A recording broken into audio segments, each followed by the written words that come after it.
Hello everybody and welcome to this week's Markets to Watch from Smack the Markets for week commencing the 20th of April.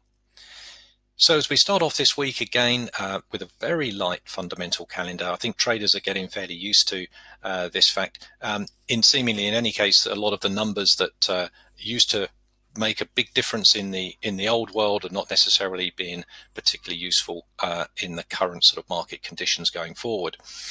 The one bit of news that is likely to rear its head again this week is how Europe is going to pay for the coronavirus debt.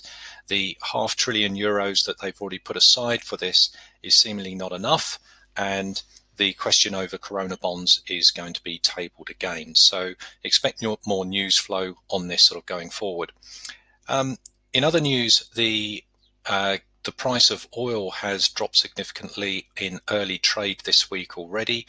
This is on the back of the lack of storage facilities now. A lot of the storage facilities are coming to the brim, and there is nowhere left to stock oil.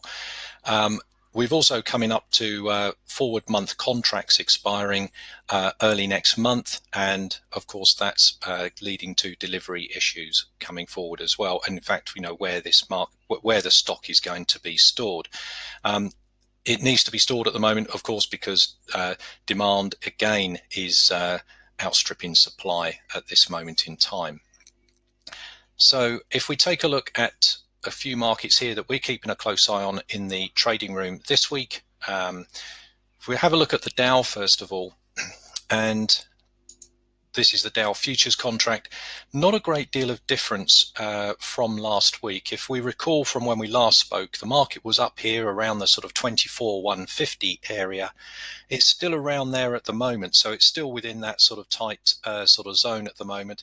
It's in that area of around 50% retracement of the coronavirus sort of crash here. Also brings it back into the moving average zone, and it's also back into that key level as well. So there's likely to be some significant resistance here for higher prices. Now, of course, the markets are, and in fact, this rally here has defined all sort of economic sort of sense at this moment in time. So we do need to sort of keep that in the back of our minds that if the market breaks above these highs and takes out 24,150 again, we could be seeing 25,000 in the near term to the high side. Having said that, I'm looking at weakness here, and if weakness comes in, then we could start to look for moves to the short side, back into 23,300 again in the near term, and then possibly further weakness after that. Now, if we take a look at this market on the 4-hour time frame, you can see the current sort of price action. The trend is still, well, it's sort of fairly mixed, let's call it, at the moment. The price is sitting on 24,000. On Friday, the market did close part of this gap here. The technical gap is down here to around the sort of 20, not far off the 23,300 area, in fact. But the market did manage to sort of close this sort of open gap in the charts on Friday, but it didn't do it very easily. So it moved as a technical move, and then once the market sort of came towards the close, prices sort of shot up, and the last sort of 15 minutes saw a rally there. But already we can see now in early trade this week that prices have weakened off, and the market's sitting back onto that 24,000 area. So again, I'm looking at sort of potential weakness here. If we do see weakness coming in, then we could see a sort of a retest down to 23,300 in early trade, and then possibly looking if this levels get taken out. Certainly if we take out 23,000, then I think we could see some more weakness down to 22 and then 23 to the short side.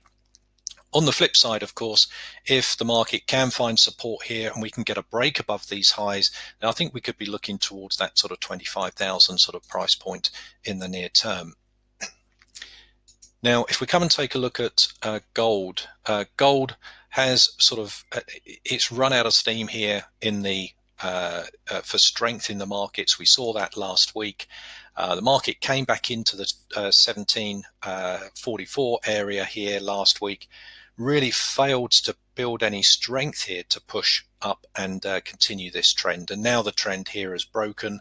We're looking at a deeper retracement. I think in the sort of near term, we're looking back into sort of 1.660. That's sort of down here.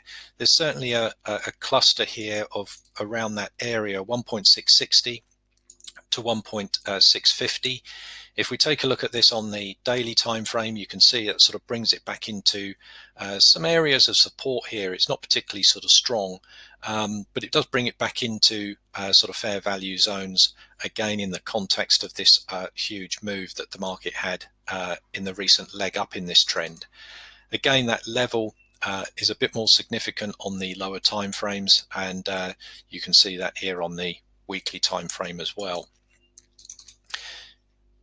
Now, if we come and take a look at the currency markets, one of the markets I think that, or one of the currencies which I think is looking more of the cleaner opportunities is some of these Aussie markets.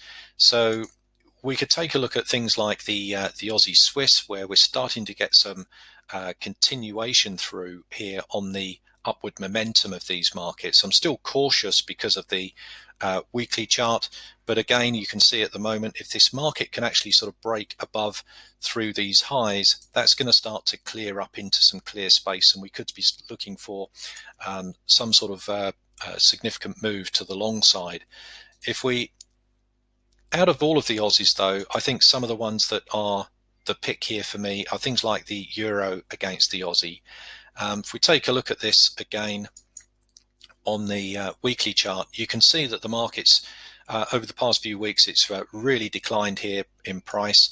Yes, on the weekly chart, it does come back into that zone where the market may sort of find a bit of support, but at the moment, there's nothing here really supporting the market. And I think we could see a bit more sort of weakness coming back in.